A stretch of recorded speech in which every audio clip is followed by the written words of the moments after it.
I am party for you from सभी viewers और students का बहुत टेंस रूल टू कंटिन्यू। जो आप लास्ट क्लास में जितना आप लोग देख पाए थे उसी क्लास को मैं अभी आगे कुछ रूल्स के साथ आगे बढ़ूंगा। फर्स्ट में आपको कुछ ग्रामर सेक्शन जो आपके एग्जाम्स में पूछता है उस एग्जाम्पल्स को कुछ मैं आपके सामने दे रहा हूं, उसको आप देखें। एग्जाम्पल के थ्रू मैं आगे बढ़ूंगा। पहले मैं आपसे एग्जाम्पल की बात करूंगा, फिर रूल्स में आऊंगा। तो आइए एग्जाम्पल्स को देखते हैं कैसे एग्जाम्पल इसमें रहता है। कुछ एग्जाम्पल्स मैं बोर्ड पे लिख रहा हूं।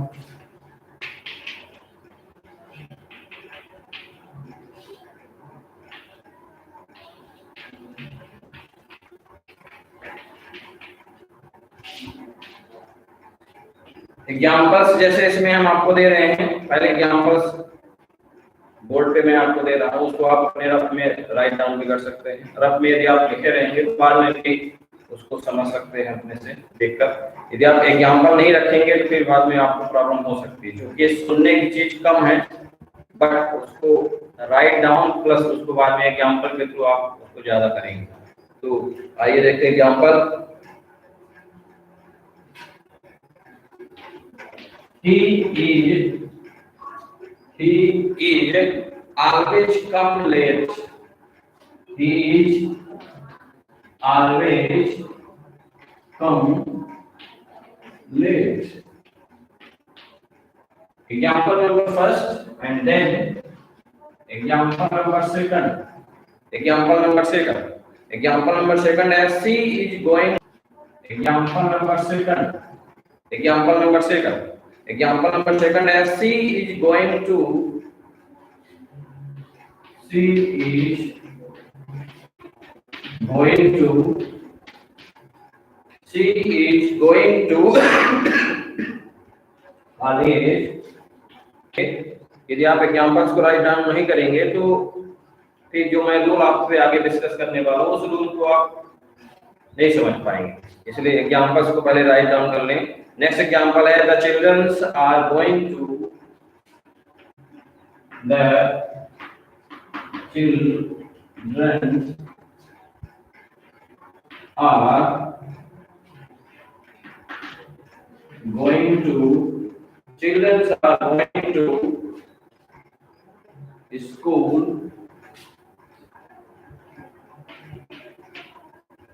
at 10:30 a.m. 10:30 a.m. daily. 10:30 a.m. daily. तो first example is always come to late और second example she is going to college every day. Third है the children are going to school 10:30 a.m. 10:30 a.m. daily. Fourth number example है example देखिए the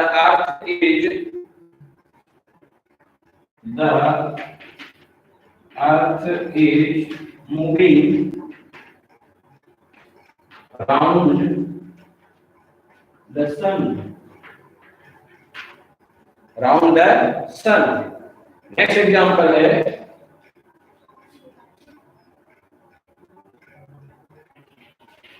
example number next. अब इसमें board में जितने example आप पाएंगे सीन में आप तो आप देखते रहेंगे। जैसे जैसे मैं आगे बढ़ूंगा इरेज करता जाऊंगा ऊपर, जिससे आपको प्रॉब्लम एग्जाम्पल्स के माध्यम से तुम समझते हैं। ये एग्जाम्पल्स जो मैं बोर्ड पे राइट डाउन किया हूं उसको क्यों लिखा हूं आप समझिए। ये एग्जाम्पल्स इसलिए दिए गए हैं कि जो रूल्स कुछ टेंस में होते हैं उसके अकॉर्डिंग इनको आपको देखना है। He is always come late. वो हमेशा लेट आता है, वो चाहे जहाँ लेट आता हो कब लेट आता है। तो ये आपको इसमें फाइंड आउट करना है ये सेंटेंस राइट है या रॉन्ग है। जितने भी सेंटेंस दिए गए हैं ये सेंटेंस राइट है या रॉन्ग, इसको आपको देखना है। तो मैं बता दूं he is always come late, ये रॉन्ग सेंटेंस है। अब इसमें क्या रॉन्ग है अभी मैं इस पे डिस्कस करूंगा। यदि आपको पता हो या आपको समझ में आ रहा हो, अंडरस्टूड हो पा रहे हैं, तो आप इसको डिस्कस कर सकते हैं।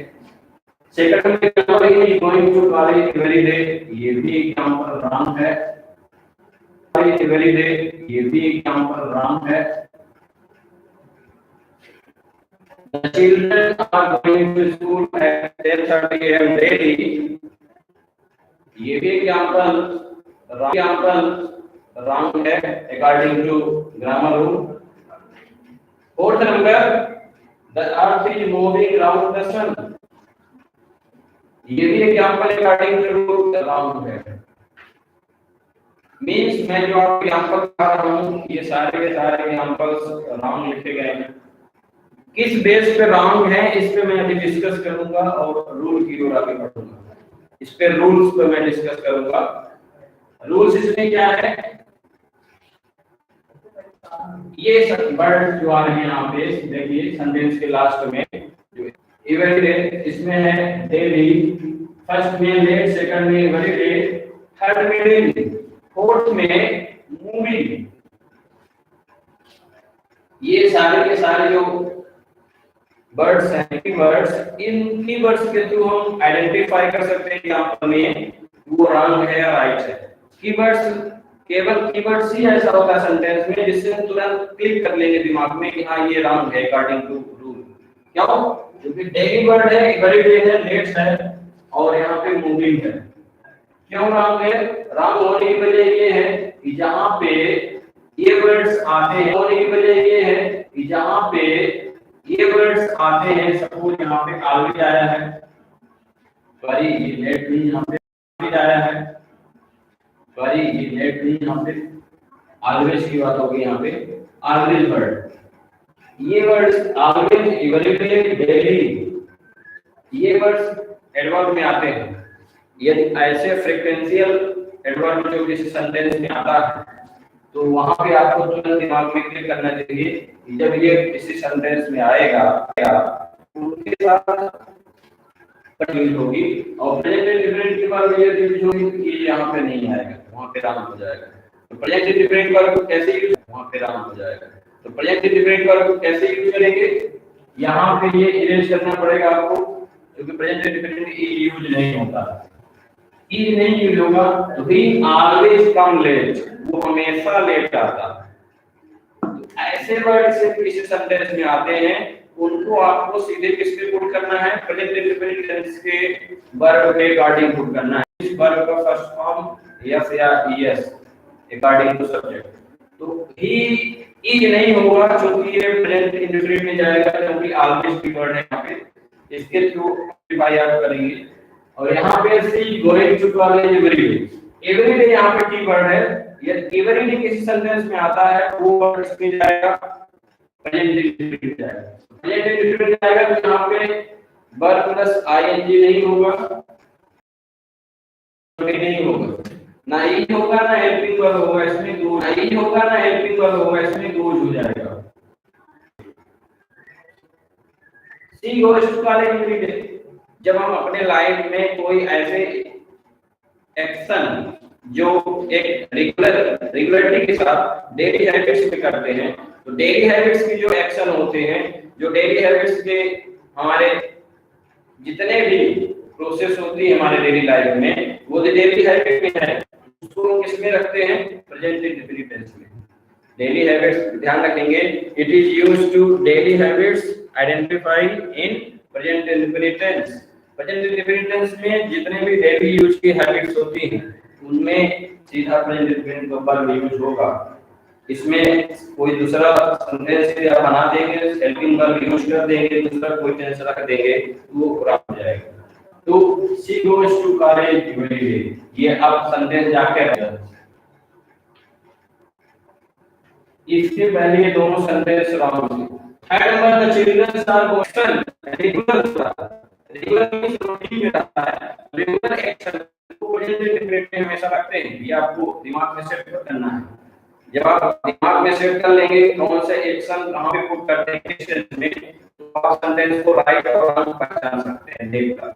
और दूसरी बात, ये वर्ड देख के भी तुरंत क्लिक करना है दिमाग में कि डेली लिखा है, एवरीडे लिखा है, ऑलवेज लिखा है, तो यदि ये किसी सेंटेंस में आएंगे तो प्रेजेंट इंडेफिनिट टेंस में जाएगा, ये ध्यान रखना। तो ये प्रेजेंट इंडेफिनिट में यदि आएगा तो यहाँ पे आर और गोइंग को इंप्रूव करेंगे, इसमें करेक्ट करेंगे। कैसे? गोइंग को हटाएंगे, वर्ब का आईएनजी फॉर्म है ये, और आर हटाएंगे। According to children go, the children go to school. अब ये सही हो गया, अब ये सेंटेंस सही हो गया। तो प्रेजेंट इंडेफिनिट टेंस में है ये। The earth is moving around the sun. Present indefinite में जितने भी जनरल फैक्ट्स होते हैं, जनरल फैक्ट्स, रेगुलर हैबिट्स, भी जनरल फैक्ट्स होते हैं, जनरल फैक्ट्स, रेगुलर हैबिट्स और साइंटिफिक फैक्ट्स जितने भी होते हैं वो सारे प्रेजेंट इंडेफिनिट में सेंटेंस के फ्रेम किए जाते हैं। प्रेजेंट इंडेफिनिट टेंस में जनरल फैक्ट्स, साइंटिफिक फैक्ट्स और रेगुलर हैबिट्स आते हैं, वो केवल और केवल प्रेजेंट इंडेफिनिट में रखे जाते हैं। यदि आप कहीं पे भूल गए अचानक, या सेंटेंस कहीं पेपर में आया या कहीं पढ़ने को मिला और आप उसको नहीं आइडेंटिफाई कर पाए तो वहीं पे मिस्टेक हो जाएगा, तो ये ध्यान रखना है यहाँ पे। इसके बाद ये इज मूविंग है यहाँ पर, क्योंकि ये जनरल फैक्ट है कि अर्थ राउंड करती है। कैसे? अर्थ राउंड करती है तो ये प्रेजेंट इंडेफिनिट में जाएगा, प्रेजेंट इंडेफिनिट में जाएगा तो ये मूविंग हटेगा यहाँ से, और मूविंग हट जाएगा जब, तो इसको किस में रखेंगे? अकॉर्डिंग टू सब्जेक्ट, इसको हटाएंगे। यूनिवर्सल ट्रूथ जो होते हैं, universal truth, scientific fact, general fact, ऐसे सेंटेंस यदि आते हैं वो सारे प्रेजेंट इंडेफिनिट में रखे जाते हैं। तो overall we can say about these examples, these are all examples related to present indefinite tense. Present indefinite tense means today I am talking about some general rules for present indefinite tense. ये present indefinite के सारे examples हैं, और कुछ most examples और देखते हैं इनको हटा के यहाँ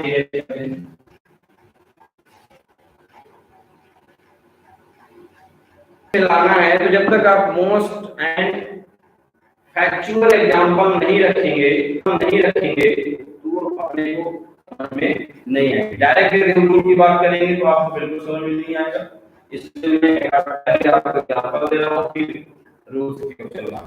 तो रूल्स नंबर फर्स्ट रूल क्या है? चल रहा। तो रूल्स नंबर फर्स्ट रूल क्या है?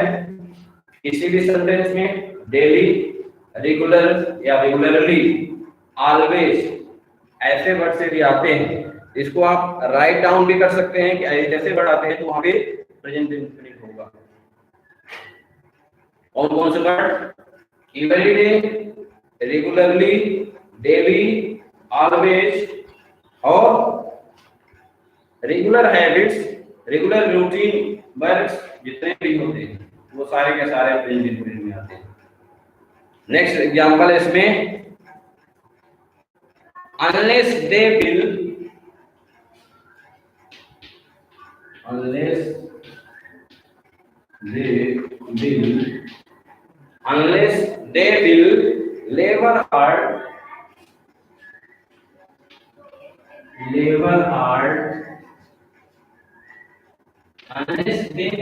hard they will not get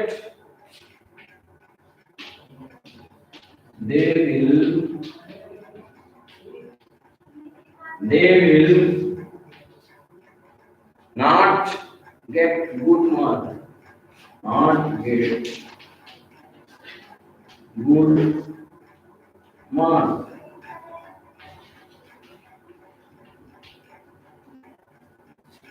इस एग्जांपल का मतलब है अच्छा मार्क्स का hard they will not get good marks. ठीक, इसमें एक एग्जांपल और है, as soon as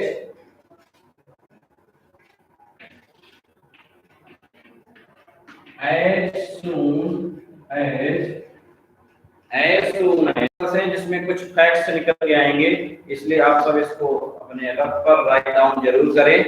यदि आप नहीं कर पाएंगे तो बाद में आपकी चीजें भूल जाएंगे। इसको अपने रफ पर राइट डाउन जरूर करें, यदि आप नहीं कर पाएंगे तो बाद में आपकी चीजें भूल जाएंगे जो फैक्ट्स हम आपको बताने जा रहे हैं। तो as soon as I will reach Patna, I will reach Patna, I will reach Patna as soon as I will reach Patna, I will inform you. Second इसमें सेंटेंस है, सेंटेंस का सेकंड पार्ट है I will inform you। यदि मैं पटना पहुंचता हूं, पहुंचूंगा तो आपको इन्फॉर्म करूंगा। इस ये देखिए यहाँ पे ऐसे सेंटेंस में आपको दो सेंटेंस लिखने होंगे। यहाँ पे कॉमा लगा हुआ है, पंक्चुएशन मार्क कॉमा है यहाँ पे, इसमें भी पंक्चुएशन मार्क कॉमा है यहाँ पे। मींस ये दो सेंटेंस में कंबाइंड मींस ये क्लॉज है। जब कभी भी आपको क्लॉज आता है एग्जांपल में, और क्लॉज में अनलेस, एज सून एज ऐसे कनेक्टर यदि आपको मिलते हैं क्लॉज में और वो टेंस फ्यूचर में हो, सेंटेंस का जो टेंस हो फ्यूचर टेंस में हो और कनेक्टर के रूप में as soon as, unless, if, before, when, after, until, in case, till, ये ऐसे वर्ड्स आते हैं। कौन कौन से words? unless, as soon as, until, if, before, when, after और in case and till। यदि ऐसे वर्ड्स आपको सेंटेंस में रहते हैं और फर्स्ट सेंटेंस फ्यूचर टेंस में, सेकंड वाला भी फ्यूचर में, यानी कंडीशन दो है यहाँ पे, ध्यान रखना। दो कंडीशन यहाँ पे देखेगी सेंटेंस में, दोनों सेंटेंस फ्यूचर में होंगे और एक सेंटेंस में अनलेस, इफ, अनटिल, टिल ऐसे कनेक्टर यदि लगे होते हैं तो आपको यहाँ पे क्या करना होगा? अभी फिलहाल ये सेंटेंस जो लिखे हुए हैं रॉन्ग है, क्योंकि मैं बोर्ड पे जो सेंटेंस लिख रहा हूँ वो रॉन्ग लिख रहा हूँ। ये बताने के लिए कि यहाँ पे रॉन्ग कैसे हो रहा है, रूल क्या है। तो रूल ये है कि ये दोनों सेंटेंस फ्यूचर टेंस में है और इनमें कनेक्टर अनलेस, इसमें एज सून एज यूज हुआ। तो ऐसे सेंटेंस जब आपको मिलते हैं कभी एग्जाम में या कहीं कंपटीशन एग्जाम में, तो आपको तुरंत आइडेंटिफाई करना है कि फर्स्ट वाले पार्ट को, फर्स्ट वाले क्लास को, क्लास के फर्स्ट वाले सेंटेंस को क्या करेंगे? फ्यूचर इंडेफिनिट में चेंज करेंगे टेंस को, नहीं तो वो गलत हो जाएगा। फ्यूचर इंडेफिनिट में आप इसको चेंज नहीं करते तो गलत हो जाएगा। तो इसलिए यहाँ पे विल हटाएंगे यहाँ का, तब ये सेंटेंस राइट होगा। क्यों हटा रहे हैं? इसका रूल क्या है?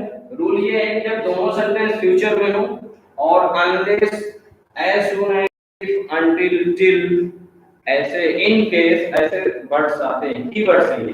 कीवर्ड मींस ऐसे वर्ड्स जिसको देखकर हम तुरंत आइडेंटिफाई कर लेंगे कि इसमें ये रूल पुट अप किया जाएगा, ये रूल इसमें सेट होगा। और सेंटेंस को आप राइट रॉन्ग है, कैसे है, करेक्ट है, इनकरेक्ट है, उसको आप आइडेंटिफाई कर लेंगे। बाकी इसको रूल नहीं है।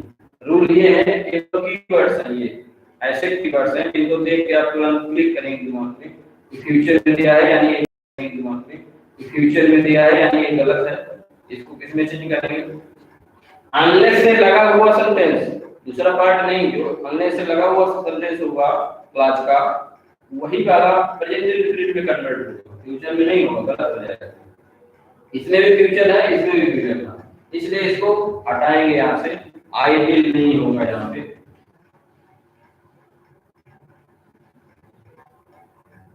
इसको प्रेजेंट इंडेफिनिट के टेंस के अकॉर्डिंग वर्ब में यस या यस यूज करेंगे। तो unless they labour hard they will not get good mark. अब सही सेंटेंस राइट हो गया यहाँ पर। एज सून एज यहाँ पे विल हटा देंगे क्योंकि एज सुन एज से लगा हुआ सेंटेंस जो होगा क्लास का वो फ्यूचर इंडेफिनिट में होगा, क्योंकि मैं डिस्कस किस मैटर पे कर रहा हूं। Today I am talking about future indefinite tense rules, how to identify the given sentence and how to put a correct or incorrect and how to identify then, क्योंकि ये लगा हुआ है कीवर्ड्स। तो यहाँ पे ये कीवर्ड्स आप राइट डाउन में कौन कौन से कीवर्ड्स, फर्स्ट है अनलेस, सेकंड है एज सुन एज, थर्ड है बिफोर, फोर्थ है if, before, if, until, till, in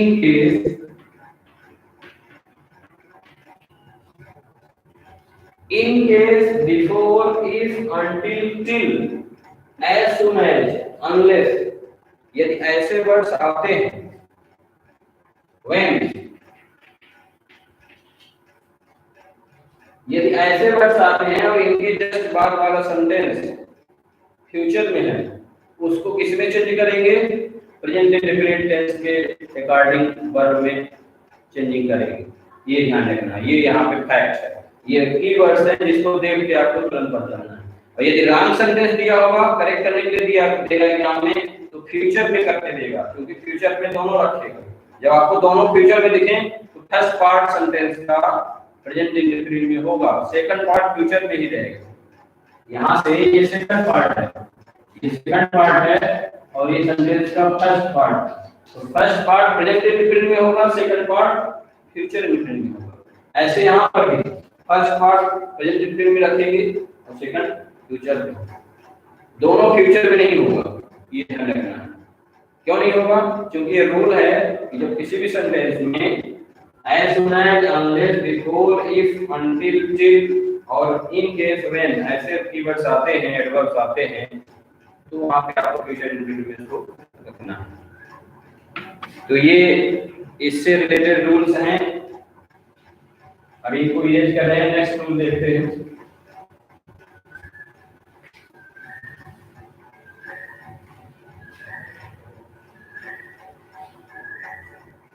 तो फ्यूचर इंडेफिनिट में जनरली ये कुछ स्पेशल रूल हैं जिनको अपन लोग फॉलो नहीं करते हैं, और जैसे कुछ बोलना हो या लिखना हो तो इन केस एक्सीडेंटली रिदम में रहते हैं और गलत बोल जाते हैं या गलत लिख जाते हैं। सो ये कुछ रूल्स हैं। जो पहला बताया गया जनरल फैक्ट कहने के पहले इसमें जनरल फैक्ट्स, हैबिट्स, जो रेगुलर हैबिट्स होती हैं, रेगुलर हैबिट्स को बताने के लिए प्रेजेंट इंडेफिनिट यूज करते हैं। रेगुलर हैबिट मींस मैं डेली सुबह उठता हूं, I get up early in the morning, मैं डेली सुबह में उठता हूं, मैं डेली कॉलेज जाता हूं, डेली स्कूल जाता हूं, मैं डेली सुबह उठने के बाद घूमने जाता हूँ, वॉक करने जाता हूँ या खेलने जाता हूँ, प्ले। तो ऐसे रेगुलर हैबिट्स को बताने के लिए क्या यूज करेंगे, प्रेजेंट इंडेफिनिट में ऐसे सेंटेंस फ्रेम करेंगे।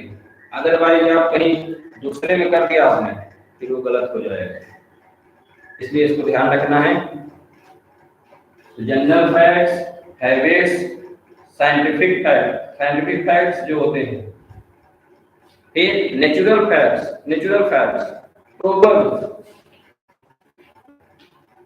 प्रोवर्बियल सेंटेंस जो होते हैं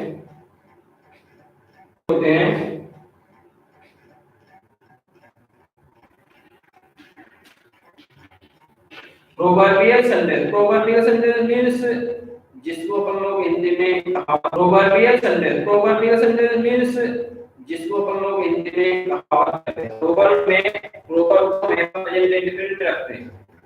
क्यों?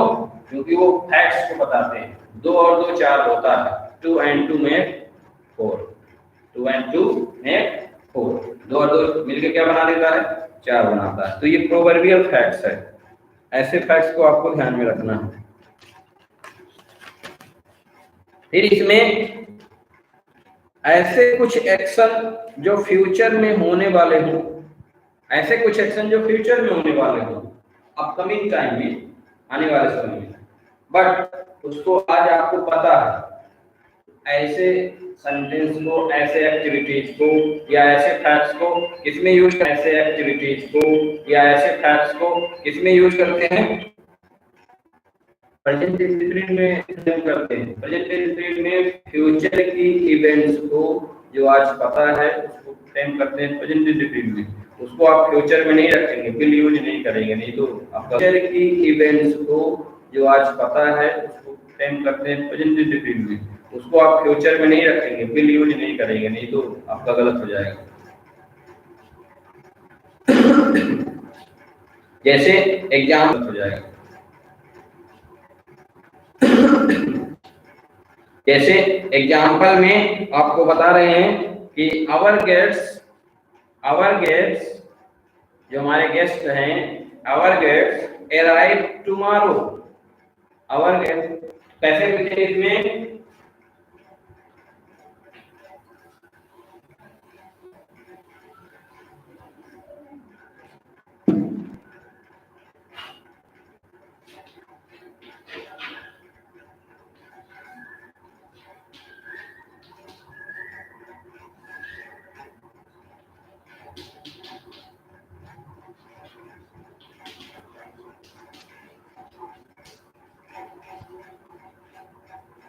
होता क्या है जनरली, यदि अपने को पता है कि घर में हमारे गेस्ट आने वाले हैं, परसों आएंगे या 20 मई को आएंगे, 29 मई को आने वाले हैं, अब आपको पता है कि फ्यूचर की बात है, बट यदि आप उसको लिख रहे हैं तो लिखते समय यदि आप our guest will arrive tomorrow लिख दिया तो ये एग्जाम्पल गलत हो जाएगी।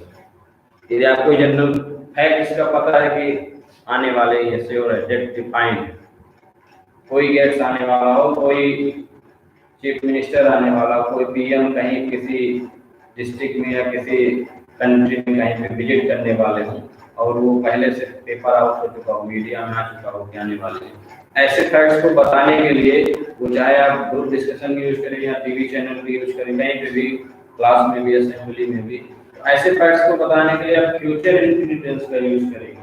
फ्यूचर इंटेलिजेंस में फ्रेम नहीं करेंगे और बिल लगा देंगे तो गलत हो जाएगा, क्योंकि ये आपको पहले से पता है।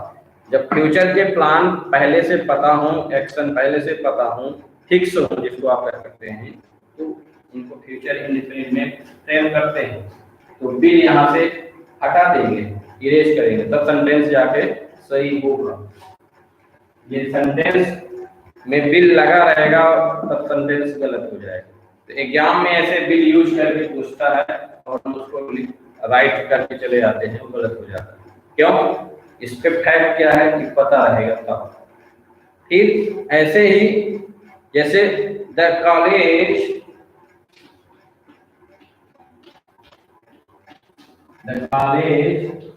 रीओपन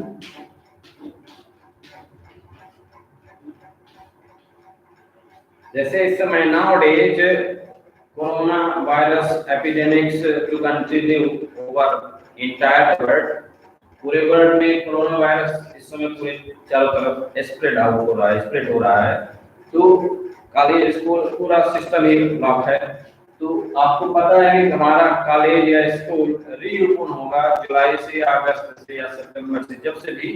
तो यदि आप ऐसे सेंटेंस को लिखना चाहते हो तो क्या करेंगे? द कॉलेज रीओपन, फिर वहां पे बिल यूज नहीं करेंगे। यदि आप बिल यूज कर दिया तो फ्यूचर की बात है, बट वो आपको पहले से पता है, डेट डिफाइन है कि अगस्त से या जुलाई से रीओपन होगा या जून से, तो फिर आपको वहां पे प्रेजेंट इंडेफिनिट उसको फ्रेम करना है। तो रीओपन इन जुलाई, सपोज जुलाई से स्टार्ट हो रहा होगा या होने वाला होगा तो इन जुलाई लिख दिए, जून में होने वाला होगा तो जून लिख दिए। तो द कॉलेज रीओपन इन जुलाई, तो ये फ्यूचर की प्लानिंग है, फैक्ट्स है जो पहले से फिक्स है, उसको हम यहाँ पे मेंशन करना चाह रहे हैं सेंटेंस में। तो ऐसे सेंटेंस को मेंशन करने के लिए क्या करेंगे? तुरंत दिमाग में क्लिक कर लेंगे। ऐसी बातों को लिखने के लिए, फैक्ट को लिखने के लिए प्रेजेंट इंडेफिनिट टेंस की वर्ब यूज करेंगे, फ्यूचर की वर्ब यूज नहीं करेंगे, विल नहीं लगाएंगे, गलत हो जाएगा ऐसा sentence. Ram goes, Ram goes, Ram goes to Delhi on मैं 20 मई, 20 मई को राम दिल्ली जाने वाला है। आपको पता है कि उसका टिकट हो चुका है, टिकट बुक क्लियर हो गया। तो ऐसे इवेंट या एक्शन जिसका डेट पहले से क्लियर हो गया हो, आपको कंफर्म हो, पता हो, तो ऐसे इवेंट्स या एक्शन को सेंटेंस में फ्रेम करते समय प्रेजेंट इंडेफिनिट टेंस में रखते हैं। अदरवाइज फ्यूचर में यदि उसको बताएंगे, आप दिमाग में ये सेटअप रखेंगे कि अभी जाने वाला है, करेंगे तो गलत हो जाएगा। तो Ram goes to Delhi on 20 May, ये सेंटेंस सही है, पर एग्जाम में इसको पूछता है तो इसको राम कैसे करेगा, राम करके पूछेगा। तो राम करके कैसे पूछेगा, राम गोज लिखा है तो यहाँ पे विल यूज करेगा, Ram will, Ram will go to Delhi on 20 May. तो 20 मई को कहाँ जाएगा, राम दिल्ली जाएगा। ऐसा संदेश फ्रेम करके देगा। तो इस पे ये राम होगा, आपको वहां पे सुधारना होगा, इंप्रूव करना होगा जब आपको पता हो कि कंफर्म डेट है। तो ये नहीं पता है, श्योर नहीं है, तब वो फ्यूचर नहीं है।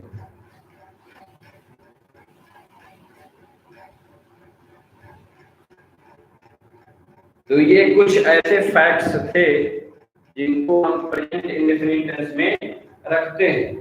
प्रेजेंट इंडेफिनिट टेंस में किसको रखते हैं, फ्यूचर के प्लान जो पहले से प्री डिफाइंड हो, प्री डेटेड हो, या आपको पहले से कंफर्म हो डेट उनकी, किसी के आने की या किसी के जाने की, या कोई घर में कोई फंक्शन होता है, कोई प्रोग्राम होता है, किसी की मैरिज है, कार्ड उसका प्रिंट हो गया हो, तो कार्ड यदि आपका प्रिंट हो गया हो, उनको बताने के लिए इंग्लिश में आप प्रेजेंट इंडेफिनिट टेंस का यूज करेंगे। और फिर मैं इसमें बताया आपको कनेक्टर्स, कौन कौन से कनेक्टर यूज होंगे जो एडवर्ब के रूप में होंगे, एज सुन एंड, ये सब जो बताए होंगे। कि दोनों सेंटेंस फ्यूचर में रहेंगे, तो एक सेंटेंस को फ्यूचर इंडेफिनिट रखना है, किस सेंटेंस को, जो अनलेस इफ से रिलेटेड लगा हुआ सेंटेंस होगा उसको प्रेजेंट इंडेफिनिट रखेंगे, सेकंड वाले को नहीं रखेंगे। ठीक, ऐसे फैक्ट्स कहाँ आते हैं, प्रेजेंट इंडेफिनिट टेंस। पढ़े रहे हैं या पढ़ते हैं तो सिंपली पढ़ के और छोड़ देते हैं, दे रहे हैं, जिससे आपका कुछ प्रॉब्लम और क्लियर होगा। कैसे सेंटेंस में हमको ज्यादातर कंफ्यूजन हो जाता है, कंफ्यूजन कहाँ पे होता है, कभी कभी हिंदी में ऐसा सेंटेंस लिखा रहता है उस पे हम डबल माइंड हो जाते हैं। हिंदी में भी रहता है, या हिंदी सोच रहे हैं या कोई बोल दिया या लिख के दे दिया, translate into English, how to say in English this kind of sentence. तो वहां पे हम कैसे प्रॉब्लम में आते हैं, देखिए, राम खाना खा लेता है, राम खाना खा लेता है, राम खाना खा लेता है, यह सुनने में अच्छा लगता है। जैसे आपको कोई म्यूजिक, किसी की स्पीच सुनने में अच्छी लगती है, या किसी का सॉन्ग, किसी सिंगर के सॉन्ग जो होते हैं सुनने में अच्छे लगते हैं, तो आप कहते हैं कि ये सुनने में, यह सुनने में अच्छा लगता है। तो यह है सुनने में अच्छा लगता है, सुनने में अच्छा लगता है, इसको कैसे, फिर मैं उसे घर भेज देता हूं, मैं उसे घर भेज देता हूं,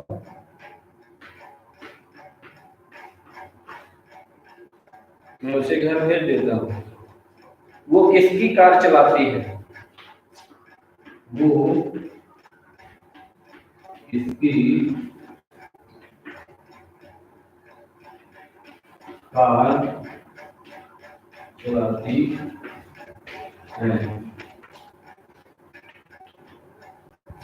राम, अब देखिए इनको कैसे फ्रेम करते हैं इंग्लिश में, कहाँ पे हम डबल माइंड होते हैं या कहाँ पे कंफ्यूजन होता है। ऐसे कुछ एग्जाम्पल्स हैं जहाँ पे हम कंफ्यूज होते हैं, इनके माध्यम से आप अपने इस प्रॉब्लम को या डबल माइंड जहाँ पे होते हैं उसको सॉर्ट आउट करेंगे। राम खाना खा लेता है, तो यहाँ पे ऐसा लगता है कि दो मिनट अच्छा लगना, सुनने में और अच्छा लगना, दो वर्ब ऐसा लगता है यहाँ पे कि दो वर्ब है। मैं उसे घर भेज देता हूँ, तो यहाँ पे भी दो वर्ब ऐसा लगता है, भेजना अलग हो गया और देता हूँ, तो दो वर्ब ऐसे यहाँ पे दिख रहा है। तो जब कभी भी आपको ऐसे सेंटेंस में डबल वर्ड्स दिखते हो, डबल वर्ब वाले वर्ड्स दिखते हो, तो उसको ट्रांसलेशन करते समय क्या करते, तो जिस वर्ड के साथ ता ते ती लगा होगा वही मेन वाली वो ऑब्जेक्ट में चली जाएगी।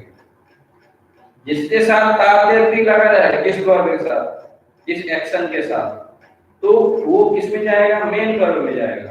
बाकी वर्ब उसके साथ यदि है तो वो किस में जाएगा, ऑब्जेक्ट में जाएगा, ऐसे वर्ड्स में। पर यहाँ पे क्या कंफ्यूजन होता है, खा लेता है में आप कंफ्यूज होते हैं, कैसे थोड़ी सी खा लेता है को हम लोग क्या करते हैं, खाना खा लेता है, तो इसको क्या करेंगे, राम खाना खाना, तो लेता है उसी को उसमें इंक्लूड करेंगे, यहाँ पे कंफ्यूज नहीं होना है। राम एक, तो यहाँ पे द लगाएंगे, द फूड, खाना खा लेता लगाएंगे, इसलिए यहाँ पे आपको द लगाएंगे कि क्या खा लेता है, खाना ही खा लेता है। आर्टिकल का यूज करेंगे जिससे ये पता चले कि हाँ ये यही काम कर लेता है, इसलिए द यहाँ पे यूज किया गया है। वैसा करने के लिए उस वर्ड की वर्ड को क्या करने के लिए, कुछ अलग से अट्रैक्टिव बनाने के लिए। में अच्छा लगना एक ही बात, सुनने में या अच्छा लगना, तो सुनने में जो चीज अच्छी लगती है उसके लिए एक ही कीवर्ड होता है, एक ही वर्ब होता है। कौन सा वर्ब है वो, साउंड। क्या सुनने में अच्छा लगता हो उसका एक ही वर्ड है, साउंड वर्ड। साउंड वर्ड अपने आप में एक वर्ब है, यहाँ पर वर्ब का काम करेगा। सुनने में कोई चीज अच्छी लगेगी तो क्या कहेंगे, इट साउंड, साउंड गुड। अच्छा जो है वो ऑब्जेक्ट हो जाएगा, और लगता है क्या, सुनने में, सुनने में लगता है, सुनने में लगता है कि आप साउंड वर्ड का यूज करेंगे, वर्ब के रूप में यूज होगा, तो इसका ट्रांसलेशन हो जाएगा इट साउंड्स गुड, मींस इसका साउंड अच्छा है।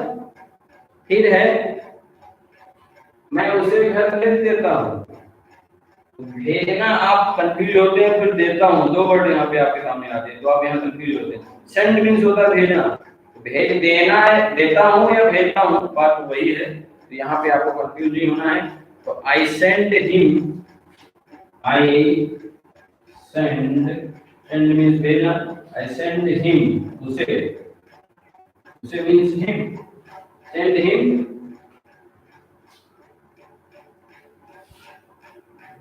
द होम, द होम, वो किसकी कार चलाते हैं, किसकी, किसकी के लिए क्या है इंग्लिश में वर्ड, पूछ, पूछ,